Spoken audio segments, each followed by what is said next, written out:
it's Miss Hummelbaugh. I cannot wait for our Zoom meeting tomorrow, and I cannot wait to hear how you guys have been. I really missed you. So tonight we're going to read 2 more chapters of Sideways Stories from Wayside School. Now, I didn't get any remind responses, but that's okay. Since I'm meeting with you tomorrow, I would love to hear some of your responses from chapters 1 and 2 and chapters 3 and 4 tomorrow. Let's get started. Chapter 3, Joe. Now, Joe is one of the students. Now we're going into the students' point of views, all right? We've heard about what the teachers are like. Now we're going to hear what the students are like. Joe had curly hair, but he didn't know how much hair he had. He couldn't count that high.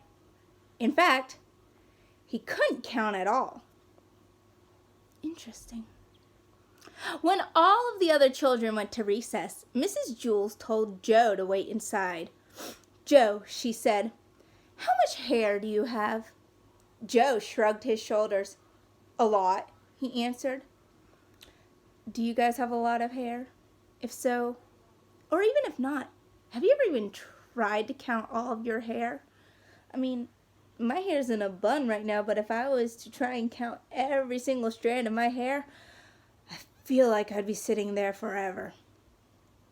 If you do it, let me know. But how much, Joe? Asked Mrs. Jules. Enough to cover my head, Joe answered. Joe, you are going to have to learn how to count, said Mrs. Jules. But Mrs. Jules, I already know how to count, said Joe. Let me go to recess. First count to 10, said Mrs. Jules. Joe counted to 10. 6, 8, 12, 1, 5, 2, 7, 11, 3, 10. No, Joe, that is wrong, said Mrs. Jules. No, it isn't, said Joe. I counted until I got to 10. But you were wrong, said Mrs. Jules. I'll prove it to you. She put 5 pencils on his desk. How many pencils do we have here, Joe? Joe counted the pencils. 4, 6, 1, 9, 5. There are 5 pencils, Mrs. Jules. That's wrong, said Mrs. Jules. How many pencils are there? Joe asked. 5, said Mrs. Jules. That's what I said Joe. May I go to recess now? Is Joe getting the answers correct? Or is Mrs. Jules correct? Think about it. No, said Mrs. Jules. You got the right answer, but you counted the wrong way. You were just lucky. She set 8 potatoes on his desk. How many potatoes, Joe? Joe counted the potatoes. 7, 5, 3, 1, 2, 4, 6, 8. There are 8 potatoes, Mrs. Jules. No, there are 8, said Mrs. Jules. But that's what I said Joe. May I go to recess now? No, you got the right answer, but you counted the wrong way again. She put 3 books on his desk. Count the books, Joe. Joe counted the books. 1,000, 1,000,000, 3. 3, Mrs. Jules. Correct, said Mrs. Jules. May I go to recess now? Joe asked. No, said Mrs. Jules. Guys, what are we noticing is Joe's problem? Obviously, he's getting the right answer, but how is he getting to the right answer? May I have a potato? Asked Joe. No, listen to me. 1, 2, 3, 4, 5, 6, 7, 8, 9, 10. I'm using 5 of my fingers to hold a book. Sorry, guys, said Mrs. Jules. Now you say it. 1, 2, 3, 4, 5, 6, 7, 8, 9, 10, said Joe. Very good, said Mrs. Jules. She put 6 erasers on his desk. Now count the erasers, Joe, just the way I showed you. Joe counted the erasers. 1, 2, 3, 4, 5, 6, 7, 8, 9, 10. There are 10, Mrs. Jules. No, said Mrs. Jules. Didn't I count right? Asked Joe. Yes, you counted right, but you got the wrong answer, said Mrs. Jules. This doesn't make any sense, said Joe. When I count the wrong way, I get the right answer, and when I count the right way, I get the wrong answer. Mrs. Jules hit her head against the wall 5 times. How many times did I hit my head against the wall? She asked. 1, 2, 3, 4, 5, 6, 7, 8, 9, 10. You hit your head against the wall 10 times, said Joe. No, said Mrs. Jules. 46195. You hit your head 5 times, said Joe. Mrs. Jules shook her head no and said, Yes, that is right.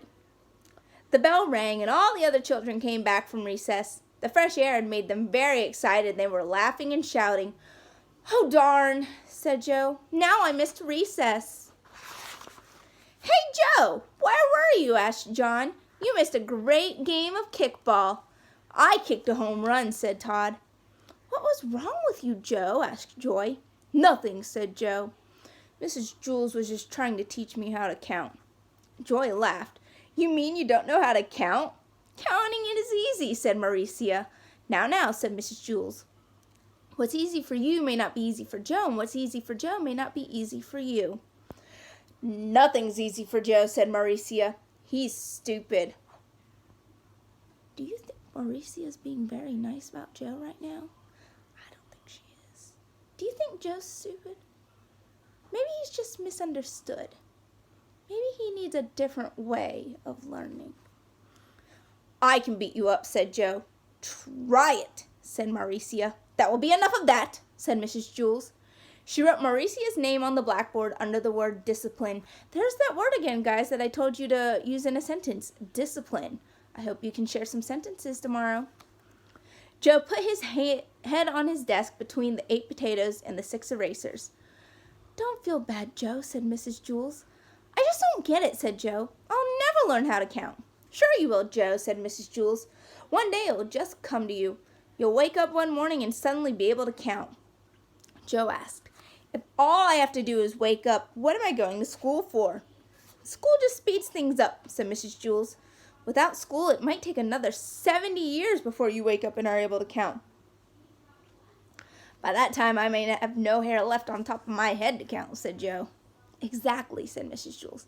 That is why you go to school. When Joe woke up the next day, he knew how to count.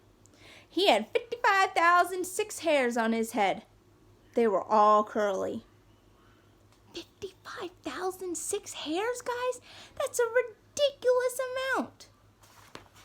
Let's discuss what Joe's like tomorrow when we meet. Chapter 4, Sherry. Sherry is another student that we're going to learn about. Sherry had long eyelashes. She weighed only 49 pounds. She always wore a big red and blue overcoat with a hood. The overcoat weighed 35 pounds. The red part weighed 15 pounds. The blue part weighed 15 pounds. And the hood weighed 5 pounds. Her eyelashes weighed 1.5 pounds. So, Sherry weighs 49 pounds. Her overcoat weighs 35 pounds. And when you split that into different parts, the red part weighs 15, the blue part weighs 15, and the hood weighs 5. So 15 plus 15 is what? Plus that 5? It should give you the amount of the overcoat. All right? Then her eyelashes also weighed 1.5 pounds. How much does Sherry weigh with her coat on and with her eyelashes? We'll talk about that. She sat next to the window in Mrs. Jules' class. She spent a lot of time just staring out the window. Mrs. Jules didn't mind. Mrs. Jules said that a lot of people learn best when they stare out a window. Sherry often fell asleep in class. Mrs. Jules didn't mind that either. She said that a lot of people do their best learning when they are asleep. Do you guys believe that? Do you believe that we do our best learning when we're asleep? I really want to hear your opinion tomorrow. Sherry spent all of her time either looking out the window or sleeping. Mrs. Jules thought she was the best student in class. One afternoon it was very hot. All of the windows were open, yet Sherry still wore her red and blue overcoat. I'm roasting just thinking about it. The heat made her very tired. Mrs. Jules was teaching arithmetic. Sherry pulled the hood up over her face, buried herself in the coat, and went to sleep. Mrs. Jules, said Kathy, Sherry is asleep. That's good, said Mrs. Jules. She must be learning something.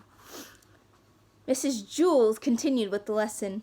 Sherry began to snore. Mrs. Jules, Sherry is snoring, said Kathy. Yes, I can hear her, said Mrs. Jules. She must be learning an awful lot today. I wish the rest of you could be like her. Sherry began to toss and turn. She flopped over on top of her desk, and then rolled over on top of Kathy's desk. Then she rolled back the other way. Kathy screamed. Sherry rolled out the window. She was still sound asleep. How does one roll out the window? Let's keep reading. As you know, Mrs. Jules' class was on the 30th story of Wayside School, so Sherry had a long way to go. After she had fallen 10 stories, Sherry woke up. She looked around. She was confused. Why would she be confused, guys? She wasn't in Mrs. Jules' class, and she wasn't at home in bed.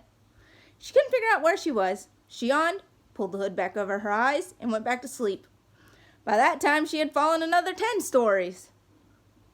Wayside School had an exceptionally large playground. Lewis, the art teacher, was way over on the other side of it when he happened to see Sherry fall out the window. He ducked under the volleyball net, hurtled past the kickball field, hopped over the hopscotch court, climbed through the monkey bars, sped across the grass, and caught Sherry just before she hit the ground. The people in Mrs. Jules' class cheered. Sherry woke up in Lewis's arms. Darn it, Lewis, she said. What did you go and wake me up for? I'm sorry, Sherry, said Lewis. I'm sorry, Sherry repeated. Is that all you can say? I was having a wonderful dream until you woke me up. You're always bothering me, Lewis. I can't stand it. She laughed and hugged him around the neck. She said some really nasty things, but she was laughing and hugged him. I'm so confused. I hope you guys can help explain it to me tomorrow. Lewis carried her back up 30 flights of stairs to Mrs. Jules' room. That evening, when Sherry went to bed, she was unable to fall asleep. She just wasn't tired. Well, after her adventure, I wouldn't be that tired either. And that is where we're going to stop tonight, guys. Now, I'd asked you a few questions. I've asked you a few questions on the other 2 chapters, too. So I'm not going to end with a question tonight. Instead, I'm going to end with this. I am super excited to see you guys tomorrow during our meeting. I love all of you, and I hope you enjoy our read aloud. Maybe during our meeting, we can read another chapter. Love you guys. Have a good night, and I'll see you tomorrow. Bye.